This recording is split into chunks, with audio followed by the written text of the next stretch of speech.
চারটে কথা বলবো যে আজ এখানে আমরা কেন এসেছি, কি জন্য অনুষ্ঠানটা হচ্ছে, এর গুরুত্ব কি তোমরা হয়তো অনেকেই ছোট, অনেকেই শুনতে পারবে না, কিন্তু পরে তোমাদের কিন্তু মনে পড়বে শিকার স্যারের কথা অনেকেরই, যখন আরো বড় হবে, বিভিন্ন জায়গায় কোনো জায়গায় দেখা হবে স্যারের সঙ্গে, বা কোনো কোনো সময় দেখবে তোমরা হয়তো গল্প করবে যখন বড় হবে যে আমাদের স্কুলে একজন স্যার ছিলেন, তিনি কিন্তু আমাদের ছেড়ে চলে গিয়েছিলেন। এই কথাগুলো যখন মনে পড়বে তখন তোমাদের এটাও মনে পড়বে যে তখন একটা অনুষ্ঠান হয়েছিল, আমরা সবাই ছিলাম, এই হয়েছিল, এই স্যার এই বলেছিলেন, স্যারকে এই জিনিসগুলো দেওয়া হয়েছিল। তাই আমি বলছি তোমরা একটু চুপচাপ ধৈর্য ধরে বসো, দেখতে পাবে অনেক জিনিস যেটা হয়তো তোমরা বিদ্যালয়ে আর কখনো দেখবে না, আবার দেখতেও পারো, কিন্তু এই সুযোগগুলো সবার সামনে বারবার আসে না। তাই সেগুলো তোমরা দেখো এবং দেখে অনেক কিছু শেখবার আছে, সেগুলো শেখো। আজকের যে দিনটা, এই দিনটা শিক্ষা স্যারকে আমরা পেয়েছি, যে শিক্ষা স্যারকে আমরা জানাবো যে তিনি দীর্ঘদিন ধরে এই বিদ্যালয়ে শিক্ষকতা করছেন, 2000 সাল থেকে, অনেকে তোমাদের জন্মেরও বহু বছর আগে থেকে। 24 বছর হয়ে গেল, 24টা বছর তিনি এই বিদ্যালয়ে শিক্ষকতা করছেন। 24 বছর কিন্তু কম নয়। একজন শিক্ষককে আমরা পেয়েছি যিনি এই বিদ্যালয়ে এই এতগুলো দিন কাটিয়েছেন, এই বিদ্যালয়ে রোজ এসেছেন, প্রত্যেক ছাত্রছাত্রীদের ভালোবেসেছেন এবং সর্বোপরি তাদেরকে শিক্ষা দান করেছেন, তাদেরকে মানুষের মতো মানুষ হওয়ার পথে এগিয়ে নিয়ে গেছেন। এই যে কাজটা তিনি নিরলস ভাবে করে যাচ্ছেন, এটা কিন্তু একটা অনেক বড় পাওয়া আমাদের প্রত্যেকের কাছেই।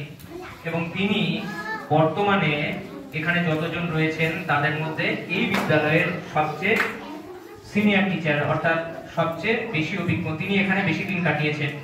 এই গ্রামের মানুষজনের কাছেও এটা একটা বড় পাওনা ছিল যে তার মতো একজন শিক্ষক মহাশয় এই বিদ্যালয়ে ছিলেন এবং শিখিয়েছেন। তোমরা সকলেই জানো যে স্যার কিন্তু খেলাধুলাতেও বিশেষভাবে পারদর্শী, দারুণ ফুটবল খেলতেন। বর্তমানে স্যারের কিন্তু একটা অপারেশন হয়েছে, সেটাও তোমরা জানো। তাই সবাই আমরা চাইবো যে স্যার আরো দীর্ঘদিন সুস্থ থাকুন, ভালো থাকুন, খেলাধুলা আগের মতোই খানিকটা যেন তিনি চালিয়ে যেতে পারেন। তোমরা জানো যে খেলার মাঠেও তার অবদান কিন্তু অনস্বীকার্য। বিভিন্ন দিক বিভিন্ন দিকে আমরা দেখেছি, বিভিন্ন কাজে তিনি কিন্তু কখনো পিছিয়ে যেতেন না, তিনি কিন্তু সবসময় এগিয়ে আসতেন। তাই এইরকম হওয়ার চেষ্টা করো, এটাকে একজন আদর্শবান শিক্ষকের কিন্তু গুণ। তোমরা যদি বড় হয়েও কেউ শিক্ষক হতে চাও, তখন কিন্তু তোমাদের মনে রাখতে হবে যে কোন কোন কাজগুলো স্যাররা করতেন, কোনগুলো করতেন না, কি করতে বারণ করতেন, সেই কাজগুলো তোমরা মেনে চলবে এবং ভবিষ্যতে আশা করি আর অনেক বড় হবে, মানুষের মতো মানুষ তৈরি হবে। তাই আজ আর বিশেষ কিছু বলবো না, এরপর আমাদের প্রধান শিক্ষক মহাশয় দু চারটি কথা বলবেন এবং আমাদের অন্যান্য শিক্ষক মহাশয়রাও দু একটি কথা বলবেন।